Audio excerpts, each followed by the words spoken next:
Le management entrepreneurial. Pierre Desproges avait, dans les années 80, créé à la télé la minute nécessaire de Monsieur Cyclopède. C'était une émission quotidienne de quelques minutes, complètement déjantée, clôturée par un « étonnant, non ?»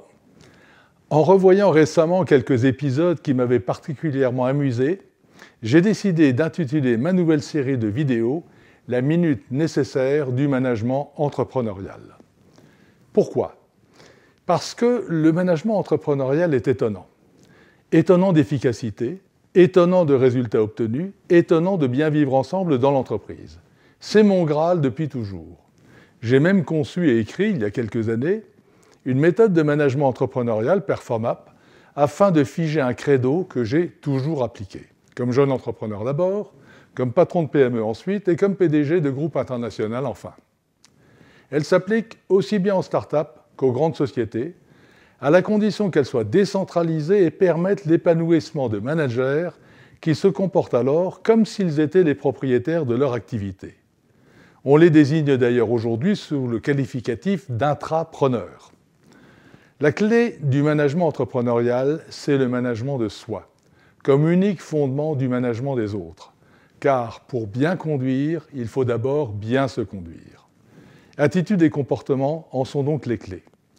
D'abord, ne jamais se chercher d'excuses, ne pas se réfugier derrière son apparence, sa santé ou son âge. Quand on s'exprime en termes de limites, on est limité. Ensuite, avoir confiance en soi, pour libérer passion et enthousiasme. Bannir le mot impossible de son vocabulaire, rien n'est impossible si cela a déjà été réussi par ailleurs. Valoriser les autres, obtenir leur soutien, se montrer curieux de tout. Et surtout, ne pas attendre que toutes les conditions soient réunies, agir de suite, car les cimetières à idées sont remplis de projets mûris à la perfection qui ont raté leur rendez-vous avec le marché. Rebondir sur ses échecs et transformer ses faiblesses en opportunités. Enfin, être à la fois un grand leader et un bon manager. Ne confondons pas ces deux mots. Leader et manager n'ont pas la même origine étymologique. Leader est un vieux mot anglo-saxon qu'on retrouve dans tout le nord de l'Europe et qui veut dire route, chemin, la trace d'un bateau sur la mer. Manager vient du latin manus, la main qui a donné en italien maneggiare et en français mesnagement pour la main qui tient l'épée, la barre, les rênes d'un cheval, et de là est venu le terme management.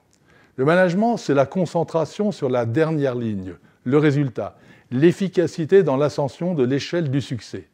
Le leadership, c'est la première ligne. Que veux-je accomplir ? Le choix de ce qui est bon pour l'entreprise, la responsabilité des décisions. Le management, c'est surtout l'art de prendre des décisions imparfaites sur la foi d'informations incomplètes. Le leadership, lui, ne naît pas d'un pouvoir délégué, mais d'une reconnaissance. On reconnaît un leader à sa capacité à faire grandir son entourage. Le leader partage une vision, entraîne la communauté vers de grands horizons. Il est fort car il importe de l'angoisse et exporte de l'énergie positive. Pour vous mettre au management entrepreneurial, cultivez votre motivation. Durable, elle conduira toute votre vie, vous permettra de surmonter vos peurs, vous donnera l'élan de poursuivre sans faiblir. Développez vos intelligences.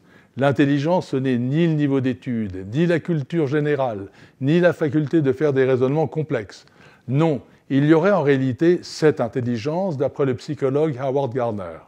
L'intelligence linguistique, l'intelligence logico-mathématique, l'intelligence spatiale, l'intelligence musicale, l'intelligence physique, l'intelligence sociale ou émotionnelle et l'intelligence intrapersonnelle. Montrez-vous tenace. Avant de renoncer, attendez d'abord d'avoir la preuve que vous êtes dans une impasse. Suivez l'exemple des chercheurs scientifiques. Ils cherchent, vont d'échec en échec et finiront peut-être un jour par découvrir le fruit de leur quête. Faites adhérer vos équipes à vos valeurs. Dans son ouvrage « La discorde chez l'ennemi » paru en 1924, Charles de Gaulle analyse les circonstances de la victoire allemande en 1870.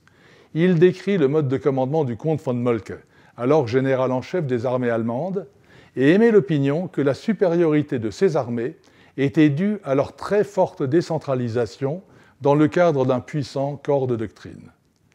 Les 10 commandements du manager entrepreneurial sont 1. Soyez responsable à 100% de vous-même. 2. Prenez votre destin en main. 3. Fixez-vous des objectifs personnels. 4. Sortez de votre zone de confort. 5. Transformez-vous pour réussir. 6. Vivez sainement. 7. Optimisez votre temps. 8. Multipliez réseaux et relations.